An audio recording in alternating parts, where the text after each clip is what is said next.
Okay, so the next section we want to look at is how will your program be organized and managed? And one of the things that we've been trying to do as an organization the past several years is what we call member nations. They're sister organizations that share our name and vision and mission, but they have their own independent board, they're autonomous and self-governing, self-sustaining. And so that's a structure that we're trying to develop and foster all over the world. And one of the best examples of that is actually Literacy and Evangelism Ghana. So can you share with us how you guys are organized and structured? Yes, we are registered with the government as the laws of the country requires, and we have a board, we have a management team, we have our volunteers, we have our coordinators, and teachers in the field in that order, and the board gets a general oversight of the ministry, and they look at policies, etc., in line with LEI, make sure that we are on track, and then our management team is made up of people who've all been to LEI for the training, and so we know what the ministry is all about, and so we work in that order. We have our 5-year development plan, which is broken into yearly, and then we have our goals, etc. We make sure that we follow our plans for the year.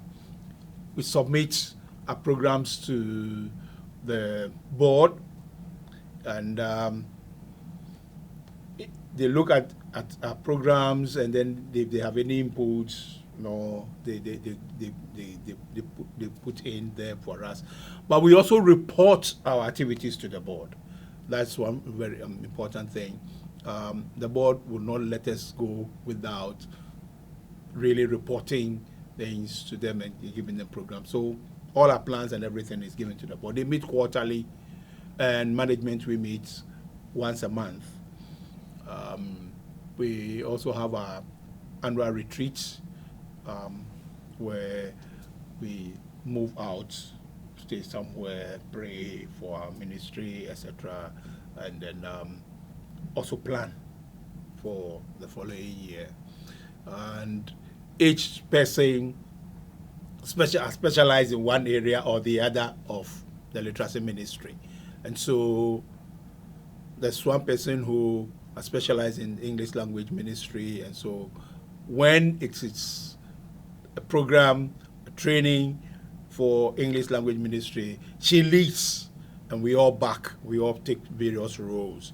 In the same way, overseas method and primary construction, administration and finance, we have people heading all these areas, and it makes us move as a team.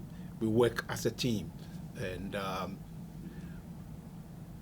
our coordinators and the volunteers are also saying that management is working as a team, so they also work as a team. And reporting is very smooth. We have our various channels of reporting, and WhatsApp, email, and the like. So it makes this thing very smooth. Yeah. So even if you don't have a highly organized structure like that, you can hopefully see that there are a lot of moving parts and a lot of different responsibilities and tasks to do within a literacy ministry. So that's something that's important to think through, whatever context you're in, if you're serving with another organization or you're just trying to develop a literacy ministry with your church. Try to think through who are the people who are going to provide oversight for the ministry. You don't want to just be out there on your own. So maybe a pastor or an organizational leader. Who's going to be a part of your team? Who can you be training and mobilizing to do that with you? And who can do the administrative and financial duties? Who can be in charge of creating new materials or printing materials or the logistics and secretarial work? So all those are questions that are good to talk about as a team and come together and figure out how you're going to share those roles and responsibilities. Yeah.